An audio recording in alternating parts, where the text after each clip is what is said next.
হাদি হত্যায় নাটকীয় মোড়, অনেকের ঘুম হারাম। অন্তহীন কৌতূহল, বিস্তর গুঞ্জন, টান টান উত্তেজনা। একটি মাত্র খবরকে কেন্দ্র করেই আলোচনার জাল চারিদিকে। সীমান্ত পেরিয়ে ওপারেও খবরটা এলো ভারতীয় সংবাদ মাধ্যম থেকে। শহীদ ওসমান হাদি হত্যাকাণ্ডের সন্দেহভাজন প্রধান আসামি ফয়সাল করিম মাসুদ ও তার সহযোগী আলমগীর হোসেন ভারতে গ্রেফতার হয়েছেন।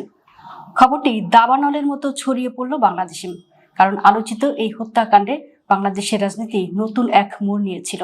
12 ডিসেম্বরের কথা, কদিন আগেই নির্বাচনের তফসিল ঘোষণা করা হয়েছে। ওসমান হাদি নিজেই একজন প্রার্থী। ইনকলাব মঞ্চের আহ্বায়ক ওসমান হাদি টিভির পর্দায় তখন সরব। বিএনপির হেভিওয়েট প্রার্থী মির্জা আব্বাসের বিরুদ্ধে প্রতিদ্বন্দ্বিতায় এসে আলোচনার কেন্দ্রবিন্দুতে। এর মধ্যেই ঘটে যায় নির্মম নিষ্ঠুর এই হত্যাকাণ্ড। রাজনীতিতে তখন ওলট পালট অবস্থা, অনেকটা অনিশ্চিত হয়ে যায় নির্বাচন। ভারত বিরোধী রাজনীতি আরো চাঙা হয়। হত্যাকাণ্ডের সঙ্গে ভারতের হাত রয়েছে এমনটাও বলা হয়। ইউনূস প্রশাসন তটস্থ। শাহবাগে লাগাতার অবস্থান শুরু হয়। সবার দৃষ্টি শাহবাগের দিকে।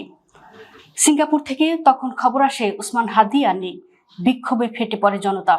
প্রথম আলো, ডেইলি স্টার, উদীচী আর ছায়ানটে চালানো হয় আগুন সন্ত্রাস। প্রফেসর ইউনূস সবাইকে শান্ত থাকতে বলেন।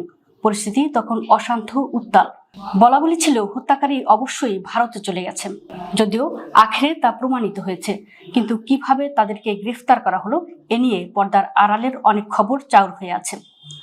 দু দেশের মধ্যে তথ্য আদান প্রদানেই নাকি এই চাঞ্চল্যকর হত্যাকাণ্ডের জট খুলতে সাহায্য করছে। বাংলাদেশের প্রতিরক্ষা গোয়েন্দার হাতে খবর ছিল শুটার মাসুদ আর আলমগীরের দুজনেই পশ্চিমবঙ্গে লুকিয়ে রয়েছে।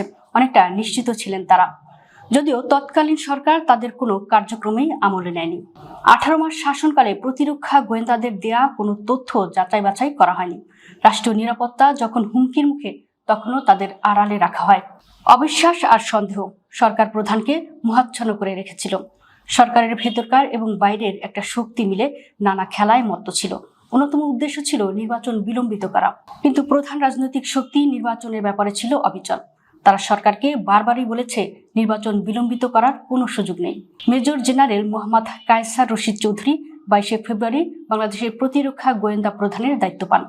এর কয়েকদিনের মধ্যেই তিনি ভারতে সফরে যান। সেখানে তিনি প্রধান পরাগ জৈনর সঙ্গে বৈঠকে মিলিত হন। সম্ভবত এই বৈঠকে জেনারেল কায়সার কিছু তথ্য আদান প্রদান করেন। এই তথ্যের সূত্র ধরেই ভারতীয় কর্তৃপক্ষ নিশ্চিত হন ওসমান হাদির হত্যাকারী পশ্চিমবঙ্গে অবস্থান করছে। এর পরপরই তাদেরকে বনগাঁ থেকে গ্রেফতার করা হয়। বাংলাদেশ ভারত বন্দি বিনিময় চুক্তির অধীনে শুটার ফয়সাল করিম মাসুদ ও আলমগীরকে ফিরিয়ে আনা হচ্ছে। বাংলাদেশ ইতিমধ্যেই কনসুলার অ্যাক্সেস চেয়েছে। এই যখন অবস্থা, তখন ঢাকায় অনেকের ঘুম হারাম হয়ে গেছে। তদন্ত শুরু হয়েছে। হাদি হত্যার পেছনে আসলে কারা জড়িত ছিল, কারা নির্বাচনকে অনিশ্চিত করতে চেয়েছিল, ক্ষমতা দীর্ঘায়িত করার চেষ্টা করেছিল, কারা চেয়েছিল এক ঢিলে দুই পাখি মারতে। গোয়েন্দাদের অনেকেই নিশ্চিত হয়েছেন আলোচিত এই হত্যাকাণ্ডটি ছিল একটি বৃহৎ খেলার অংশ। ইউনূস সরকারকে হটিয়ে এক অস্থিতিশীল পরিস্থিতির মধ্যে নতুন কোনো পরিকল্পনা ছিল তাদের। তদন্তে বের হয়ে আসবে এর পেছনে কোন শক্তি কাজ করেছে।